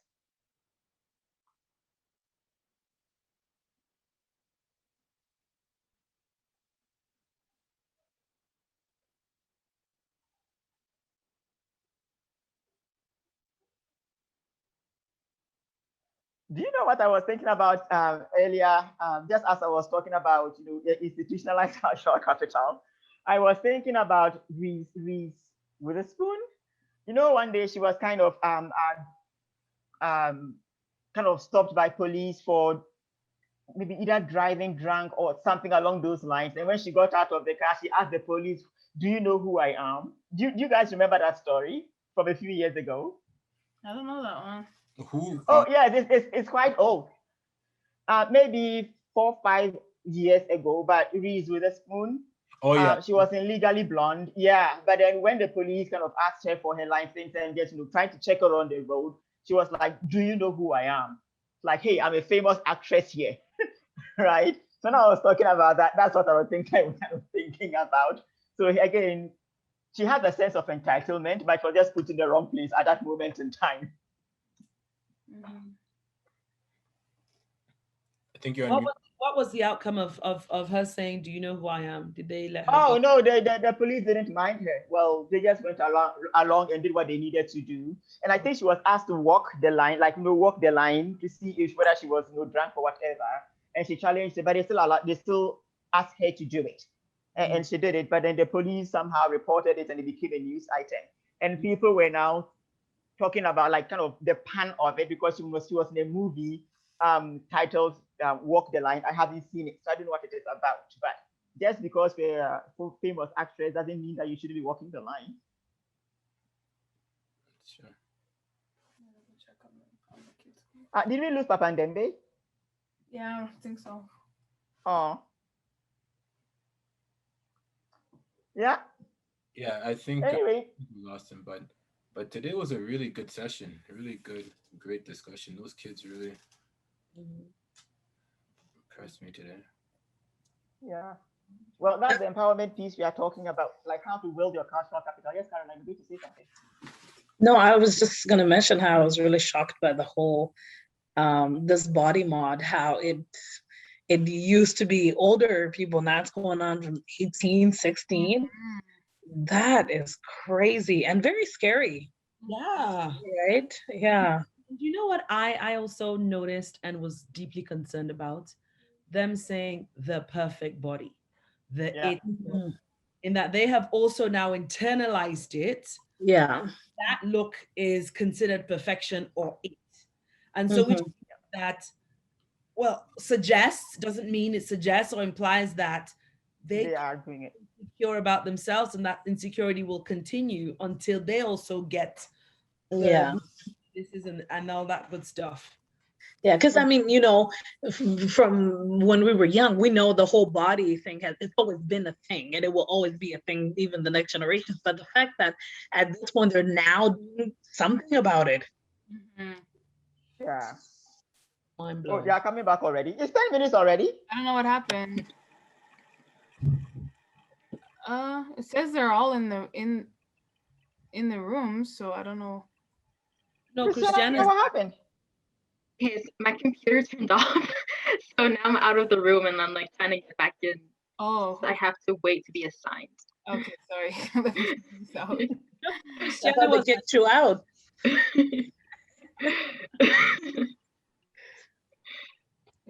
You know, Christiana was my student at UFC. Oh, really? Yeah. Oh, wonderful. I was in her poli sci class. Yeah, Okay. I see. How long ago? 2 years ago? Yeah, 2019. Oh, okay. Interesting. Pre-pandemic. I think you should be good now, Christiana. Yeah, I see the link now. Okay, cool.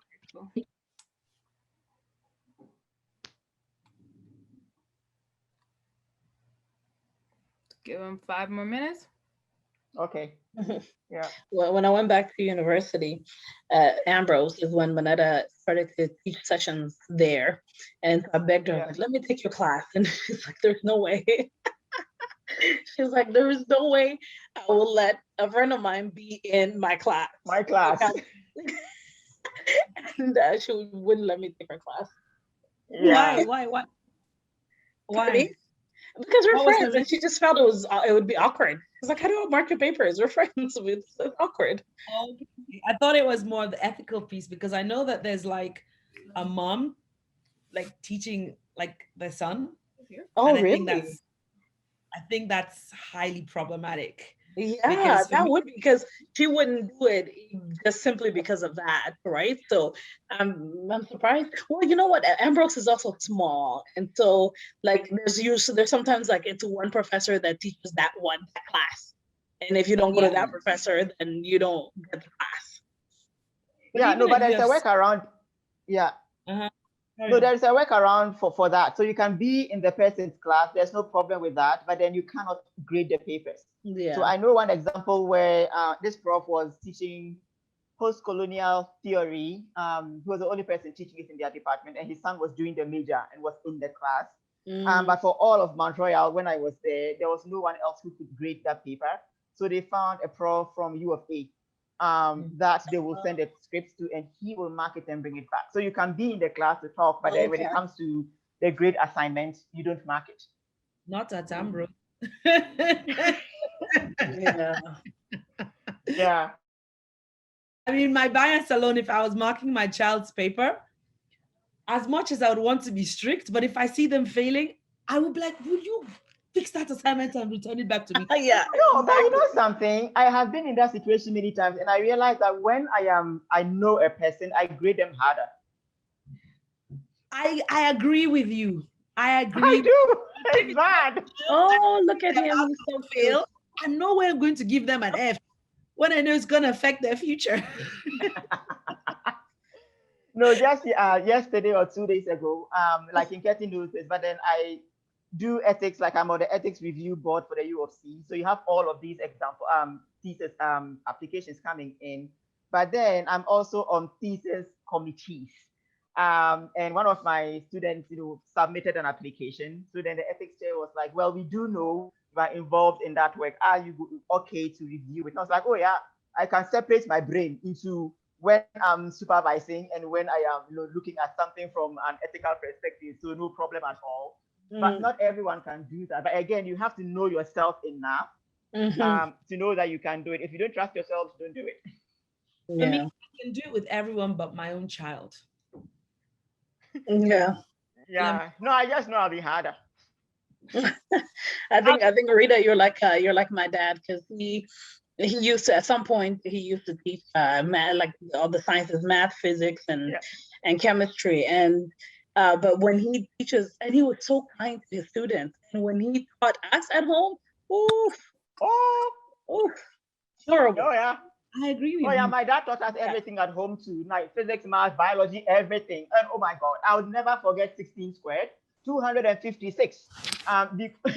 Because he had asked like what 16 squared, and my brain was just turned off, and I was like 32. He banged the table. I just like sprang up and sat back down. We used to come to the table when he's teaching us math with Kleenex. You come with your box of Kleenex because you know you're gonna cry. Yeah, it just comes with the territory. My dad used to teach math, and he did it with me a few times, and I was just like, no, I'd rather fail. No, thank you. Oh, come on, it's fun. Oh, no, Rita, it is not at all. Did we all have African parents like this? I remember my dad tried to teach me writing, how to write the African way. He would insult each one of my letters, saying your T is thick, your L is falling down, and until today my handwriting is bad. Handwriting is very bad. But that experience, every single letter had a disease that he would apply. It has to look, yeah. Like we are kind of making fun of these things now. Maybe we've grown past them, but then for some people, it can just kind of sit on your head and stop away at your confidence. Like I'm feeling like of all of us here, emerged on the other side, pretty okay. But for some people, it's not that easy. So it's again like a balancing thing. But we tease my dad all the time that he had a whole secondary school to himself. Anyway, the youth are back, and let's see what you guys put together for your institutionalized cultural capital. Let's see where you are at. You can brag now. So for my group, I felt this was really important. Sports and like basketball, what team you play for, how good you are, all of that. We also went into like school plays and like kind of performances in that kind of area. How good of chef you are, how good you are at cooking, your part-time job, having your driver's license, that's super important. What kind of house you have. There was one, I don't quite understand what it is, but a research paper. So having your name on the paper is a big deal. I don't quite understand that one, but that sounds like a big deal. Marriage again. The type of school you go to. So not necessarily the schooling, but like what school you're going to. Having your high school diploma and then getting a big promotion at work, kind of working your way up would all kind of tie towards institutionalized cultural capital. Jolie was smiling when we were talking about research papers. I think you have a thing or two to say about that. Yeah, I can explain the research paper thing. So in our program, it's a big deal to have your name on a publication of a research paper. Like a lot of our professors are doctors or nurse practitioner, which means you have your master's degree. So you're allowed to kind of like tag along one of them if they're like working on a paper, and if you help them out, they'll include your name on like the research paper. And for us, like a big deal because your name is on the paper. Like it's like it depends on what department it is. Like if you're in a paper of like cardiology, then like people will see that, and like I guess it helps you in a way, like kind of bring. Of course it does. Yeah, so that's. Oh yeah. Well, no, that's a huge one. It's a very big one. Yeah, everybody's writing something these days. But just one thing I heard that I'd like us to maybe work through a little bit. They want to do with marriage. So marriage would be more along the lines of the objectivized instead of an institutionalized. Just because marriage is an institution does not mean that that is institutionalized cultural capital, because there is no training or learning or accreditation that goes together with getting married. It is a thing, right? You don't need to be accredited to get married. So maybe move that into that category as some of the things that people can have that gives them value. So maybe just that one over there. Jacob, was that all? Oh, yes, Jemima. Just attends, can I attends, je parle. Sorry.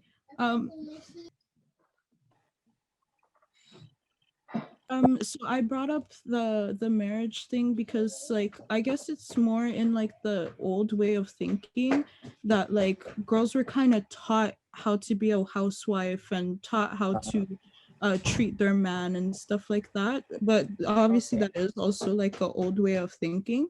So I would definitely understand why it wouldn't fit in this, but I guess that's kind of what I was thinking of when I thought about that. And then, you know, the moms who did teach their women how to, or sorry, their daughters how to clean the house, how to cook, and how to treat their man, when they do bring a man home, then they're like, oh wow, like I taught you so well, you finally did it, like you're worthy of being my child, sort of thing. So that's kind of what I thought of. Okay, Now I hear your reasoning. So maybe let us say it straddles both, but then categorize it more in the objectivized than in the institutionalized. But then I see where the teaching bit comes in for sure.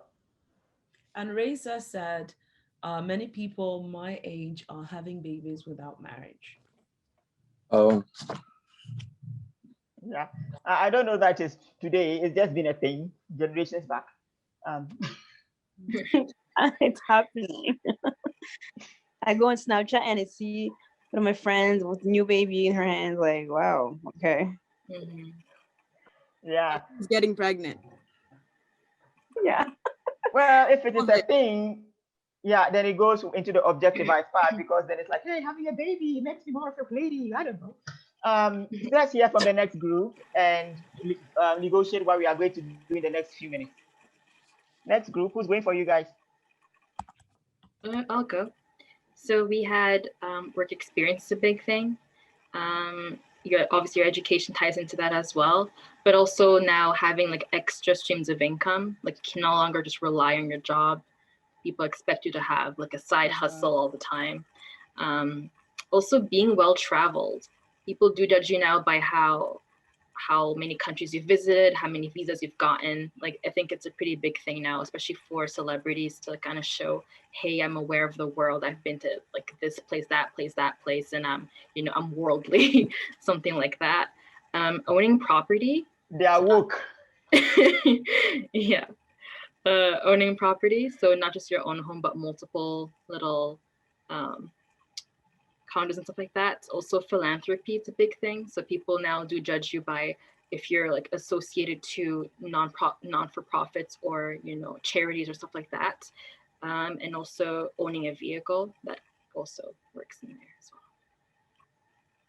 Yeah, I feel I'm hearing a lot of objectivized stuff kind of finding its way into the institutionalized. So if you're owning a vehicle, that is clearly objectivized. If you are talking about traveling, it is a thing that you have. So that is also in there. But the connection could be because I am so and so, I've been to these many countries. So then the one is tagging with your accomplishment in learning or training or accreditation, then to say, because of that, I have been able to do all of these things and go to all of these places. So those two things are separate. See how I was saying in the beginning, they are kind of interconnected, but then keep on flowing. That is where it can happen like that. Mm-hmm. Exactly. So it's not wrong, but you just have to make sure that you are setting the context in such a way that the two are separate. I see. Yes. Did we have any other comments about that?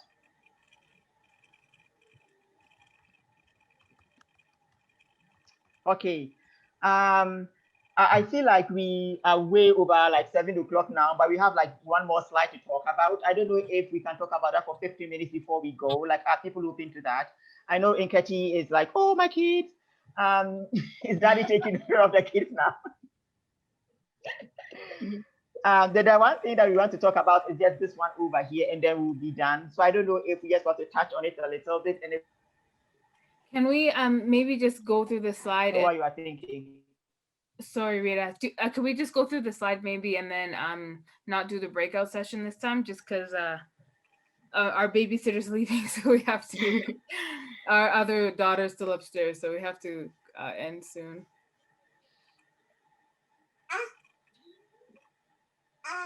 I think Rita's frozen. Yeah. So. And it's 9 p.m. for me. This one actually is not. We are doing a big group for this one. We are not doing a breakout session for this one. So I think we'll be. Oh. Can we whip through it in like 5? Yeah, you're freezing. Yeah, let's breeze through it, because actually this one is not for a breakout session. So we are okay with for this one. Okay, let's try and whip through it. Do it fast, and then we know that we are done, and then we don't have to come back to this again. Okay, so here is where we just are wanting to kind of tie it all back together to the bigger picture of why we are here, because now we know we have all of these cultural capitals, but then why does this matter when you are trying to do anti-racism work, when you are trying to advocate for yourself so that you're not treated a certain way because of the way you look? So to me, that is what the connection between the individual and the system comes into place. So because we don't have that much time, these are just examples that I was hoping we could use to kind of make those connections between our cultural capital or lack of it and what we experience. So in your educational system, for instance, going into school, what are some things that you experience that in hindsight you're like, oh my God, if only I had this cultural capital, it mightn't have happened. Healthcare system, the same thing. The neighborhood in which you live, maybe there is too much police running around in there, I don't know. Your experience on transit, like the list is endless. So maybe you can take this as one of the reflection points. But before then, let's just see if anybody has anything to say. Just by reading over here to make that connection, maybe one or two examples. And we, like the rest of us, can help the youth participants so we can kind of set the context for you guys to think about this particular slide.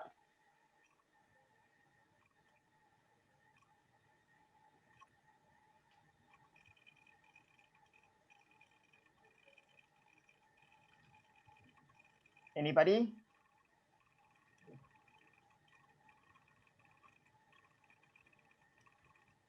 No experiences. We are a very lucky group then.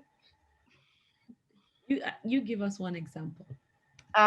Okay, so the one I'm just thinking about is an example I used when we were doing the anti-racism consultation. I had just gone for an open house for my daughter to go to high school.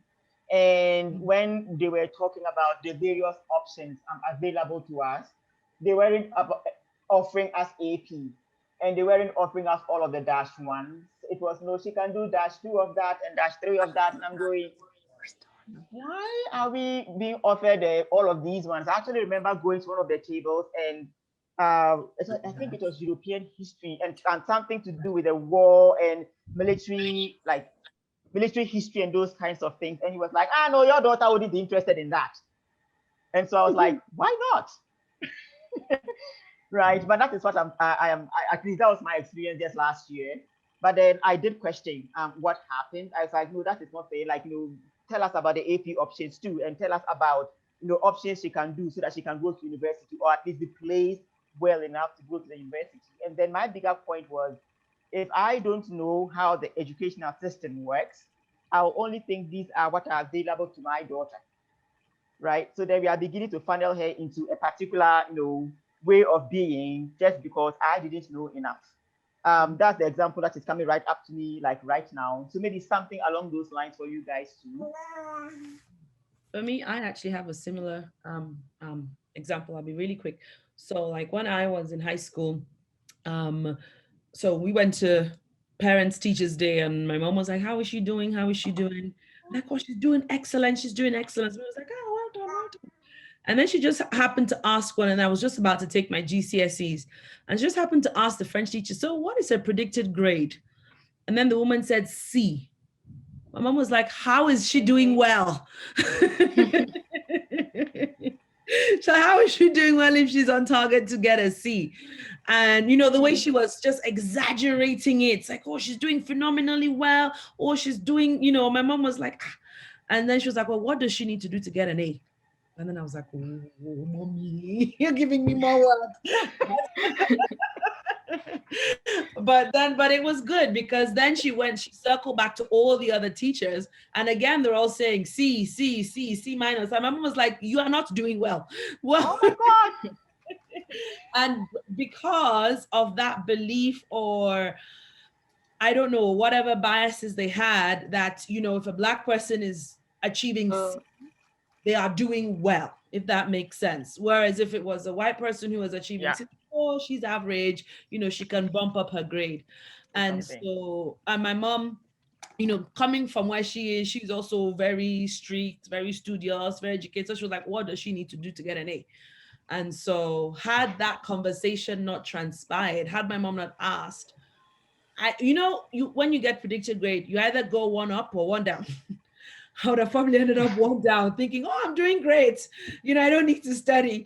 And so, yeah, so I would say that's one experience, and the absence of being, knowing how to navigate the system. At that time, we just moved to England, but because of the cultural capital we already had coming from Sierra Leone, my mom she took me home, and unfortunately I got a bit of a spanking, and she was like, you need to improve those grades. You're not leaving that school. Yeah, never mind. So yeah, that's it. I think, Raisa, your camera came on. I feel like you have something to share. No, Oh, okay. Just as now, Nketi was speaking, and you put on your camera, so I was like, oh yeah, she's had it ready. Okay. Benita, are you still there? Yeah, I'm here. Did you have anything to share with us? No, but just what Nketi said about the school thing, I agree on that part for sure. About having like the higher grades, like C would be bad to some parents instead of not having like an A+ or something, Yeah. Yeah. Okay. For sure. Did Rita? anybody have something? Yes. Christiana said in the chat that the racism of lowered expectations. That's a big one. Yes, it's actually a term. I'm wondering, Christiana, that is very specific. Did you know about it, or you just threw words together? I read about it a little bit, and yes, it's an actual thing. Mm-hmm. Yes, and so it is everywhere. BIPOC people, there is just a certain bar for lower expectations. Everywhere you go, your health outcomes, educational outcomes, everything, everywhere you live, there is just that lower bar for BIPOC people. Yeah, that is a huge one. So maybe if you guys are looking for something to be reflecting, a lens to be reflecting through, Christiana, thank you for that. We can be using that one as well. Because we are out of time, we'll just kind of move on and wrap up. But these slides Ashley already has, so she'll be kind of sharing with all of you. Go back to them, see whether how you can reflect on them. If you have any questions, always come back and ask. This is your assignment. I know we've been talking about generalities, but in your free time, when you are not wanting to do anything or half concentrating, try to fill this table.